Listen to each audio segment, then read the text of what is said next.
வணக்கம். ஆகாஷவாணி திருச்சிராப்பள்ளி. மாநில செய்திகள் வாசிப்பவர் ஜெய்கீதா ரவி. தலைப்புச் செய்திகள்: வளர்ச்சியடைந்த பாரத இலக்கை எட்ட விளிம்பு நிலை மக்களுக்கு உரிய வாய்ப்புகள் கிடைப்பதன் அவசியத்தை குடியரசுத் தலைவர் திருமதி திரௌபதி முர்மு வலியுறுத்தியுள்ளார். கப்பல் கட்டுமானத்தையும் கடல்சார் பாதுகாப்பையும் வலுப்படுத்த மத்திய அரசின் முயற்சிகள் வளர்ச்சிக்கான உத்வேகத்தை பிரதிபலிப்பதாக பிரதமர் திரு நரேந்திர மோடி தெரிவித்துள்ளார். தூத்துக்குடி மாவட்டத்தில் பனை மதிப்பு கூட்டப்பட்ட பொருட்களின் உற்பத்தியால் அப்பகுதி வளர்ச்சி பெறும் என்று மாநில சமூக நலத்துறை அமைச்சர் திருமதி கீதா ஜீவன் கூறியுள்ளார். சேந்தமங்கலம் சட்டப்பேரவை திமுக உறுப்பினர் பொன்னுசாமி மாரடைப்பால் இன்று காலமானார். அடிலைடில் இந்தியாவிற்கு எதிரான இரண்டாவது ஒருநாள் சர்வதேச கிரிக்கெட் போட்டியில் ஆஸ்திரேலியா வெற்றி பெற 265 ரன் இலக்கு நிர்ணயிக்கப்பட்டுள்ளது. இனி விரிவான செய்திகள். சமுதாயத்தின் அனைத்து பிரிவினருக்கும் சம வாய்ப்புகள் வழங்கப்பட வேண்டியதன் அவசியத்தை குடியரசுத் தலைவர் திருமதி திரௌபதி முர்மு வலியுறுத்தியுள்ளார். கேரள தலைநகர் திருவனந்தபுரத்தில் ஆளுநர் மாளிகையில் முன்னாள் குடியரசுத் தலைவர் KR நாராயணனின் திருவுருவ சிலையை இன்று திறந்து வைத்து பேசிய அவர், வளர்ச்சியடைந்த பாரத இலக்கை எட்ட விளிம்பு நிலை மற்றும் ஏழை எளிய மக்களுக்கு உரிய வாய்ப்புகள் கிடைக்க வேண்டும் என்று குறிப்பிட்டார். நேர்மை, பரிவு, ஜனநாயக உணர்வு ஆகியவற்றை உள்ளடக்கிய கலாச்சாரத்தை KR நாராயணன் விட்டுச் சென்றதையும் அவர் சுட்டிக்காட்டினார்.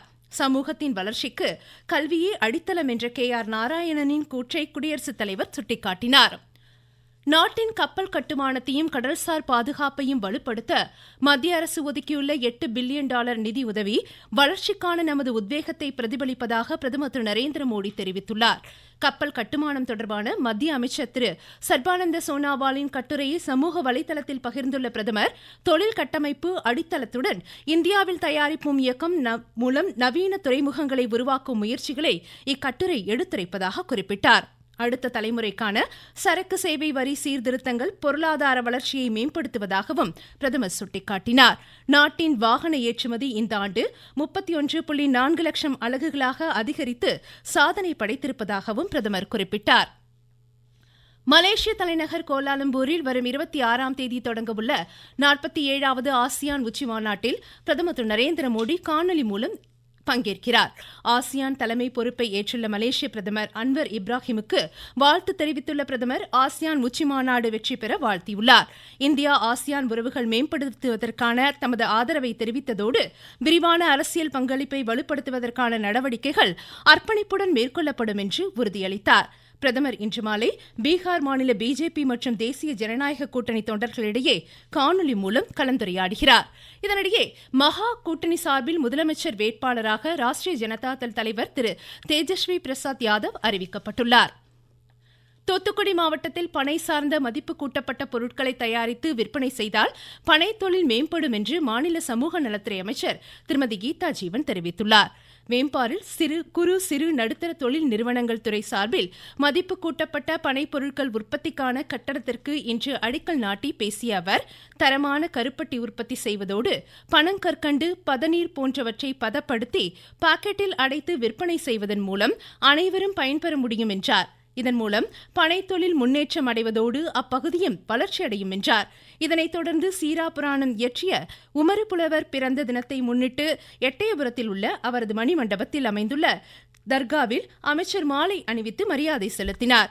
மாவட்ட ஆட்சித்தலைவர் திரு இளம் பகவத் இந்நிகழ்ச்சியில் கலந்து கொண்டார். நீங்கள் கேட்டுக்கொண்டிருப்பது ஆகாஷவாணியின் மாநில செய்தி அறிக்கை.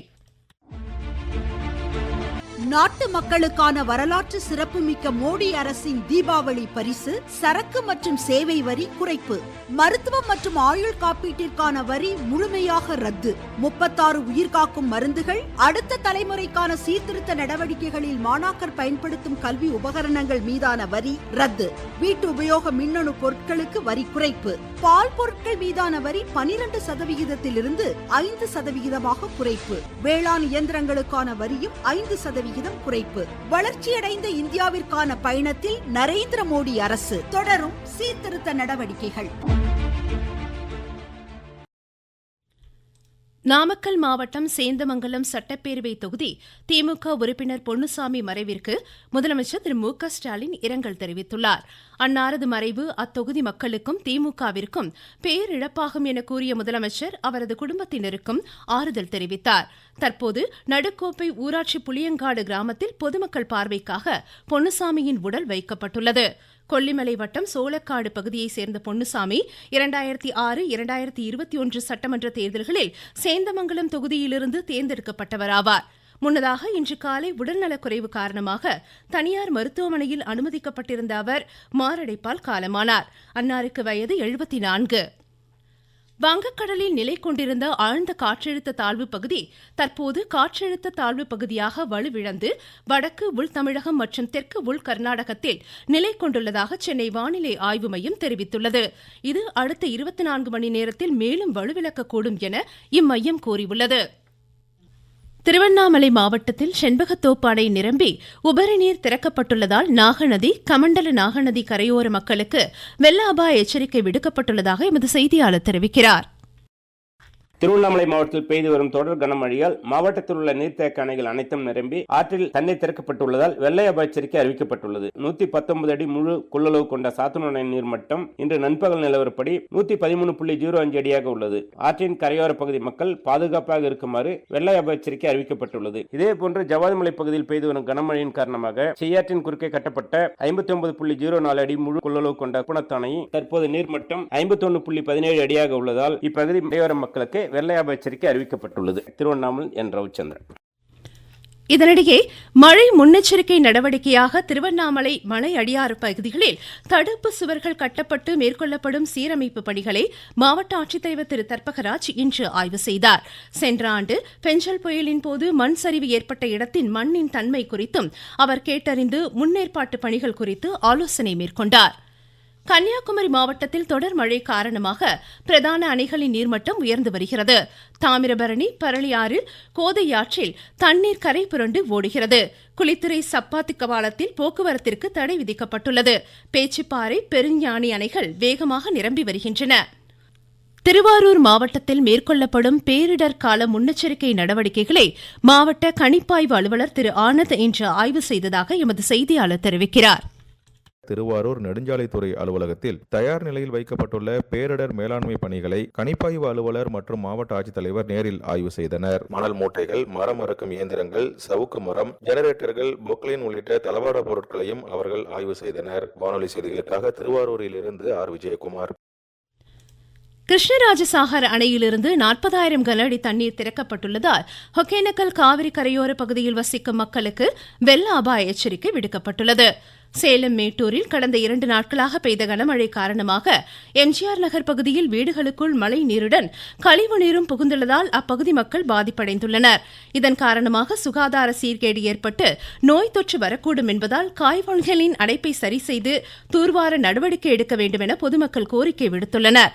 தருமபுரி மாவட்டம் ஆரூர் பகுதியில் கனமழை காரணமாக பாதிக்கப்பட்ட பகுதிகளை மாவட்ட ஆட்சித்தலைவர் திரு சதீஷ் இன்று நேரில் பார்வையிட்டு ஆய்வு செய்தார். மழைநீர் அப்புறப்படுத்தும் பணிகளை விரைவுபடுத்த அவர் உத்தரவிட்டார். திருப்பூர் மாவட்டம் திருமூர்த்திமலை பகுதியில் தொடர் கனமழை காரணமாக பஞ்சலிங்க அருவிக்கு நீர்வரத்து அதிகரித்து காட்டாற்று வெள்ளம் கோவில் வளாகத்தை சூழ்ந்துள்ளது. மதுரை மாவட்ட ஆட்சியர் அலுவலகத்தில் ஆட்சித்தலைவர் திரு பிரவீன்குமார் முன்னிலையில் சிறுபான்மையினர் நலன் குறித்த கோரிக்கைகள் நலத்திட்ட செயலாக்கம் தொடர்பாக ஆய்வு மேற்கொள்ளப்பட்டது. திருவள்ளூர் மாவட்டம் திருத்தணி முருகன் கோவிலில் கந்தசஷ்டி விழாவை ஒட்டி நடைபெறும் சிறப்பு பூஜை நேரத்தில் பக்தர்களுக்கு அனுமதி இல்லை என கோவில் நிர்வாகம் தெரிவித்துள்ளது. அடிலைடில் இந்தியாவிற்கு எதிரான 2வது ஒருநாள் சர்வதேச கிரிக்கெட் போட்டியில் 265 என்ற வெற்றி இலக்குடன் விளையாடும் ஆஸ்திரேலியா சற்றுமுன் 6 ஓவரில் விக்கெட் இழப்பின்றி 16 ரன் எடுத்திருந்தது. முன்னதாக டாஸ் வென்ற ஆஸ்திரேலியா இந்தியாவை பேட் செய்ய பணித்தது. ரோஹித் சர்மா 73 ரன் குவித்து ஆஸ்திரேலியாவிற்கு எதிராக ஒருநாள் போட்டிகளில் 1000 ரன் எடுத்த முதல் இந்திய வீரர் என்ற பெருமையை பெற்றுள்ளார். உலகக்கோப்பை மகளிர் ஒருநாள் சர்வதேச கிரிக்கெட் போட்டியில் இந்தியா நியூசிலாந்தை நவி மும்பையில் இன்று எதிர்கொள்கிறது. புள்ளிகள் பட்டியலில் தற்போது 4வது இடத்தில் உள்ள இந்தியா அடுத்த 2 போட்டிகளிலும் வெற்றி பெற்றால் மட்டுமே அரையிறுதிக்கு முன்னேற முடியும் என்பது குறிப்பிடத்தக்கது. மீண்டும் தலைப்புச் செய்திகள். வளர்ச்சியடைந்த பாரத இலக்கை எட்ட விளிம்பு நிலை மக்களுக்கு உரிய வாய்ப்புகள் கிடைப்பதன் அவசியத்தை குடியரசுத் தலைவர் திருமதி திரௌபதி முர்மு வலியுறுத்தியுள்ளார். கப்பல் கட்டுமானத்தையும் கடல்சார் பாதுகாப்பையும் வலுப்படுத்த மத்திய அரசின் முயற்சிகள் வளர்ச்சிக்கான உத்வேகத்தை பிரதிபலிப்பதாக பிரதமர் திரு நரேந்திர மோடி தெரிவித்துள்ளார். தூத்துக்குடி மாவட்டத்தில் பனை மதிப்பு கூட்டப்பட்ட பொருட்களின் உற்பத்தியால் அப்பகுதி வளர்ச்சி பெறும் என்று மாநில சமூக நலத்துறை அமைச்சர் திருமதி கீதா ஜீவன் கூறியுள்ளார். சேந்தமங்கலம் சட்டப்பேரவை திமுக உறுப்பினர் பொன்னுசாமி மாரடைப்பால் இன்று காலமானார். அடிலைடில் இந்தியாவிற்கு எதிரான இரண்டாவது ஒருநாள் சர்வதேச கிரிக்கெட் போட்டியில் ஆஸ்திரேலியா வெற்றி பெற 265 ரன் இலக்கு நிர்ணயிக்கப்பட்டுள்ளது. இத்துடன் இந்த செய்தியறிக்கை முடிவடைந்தது.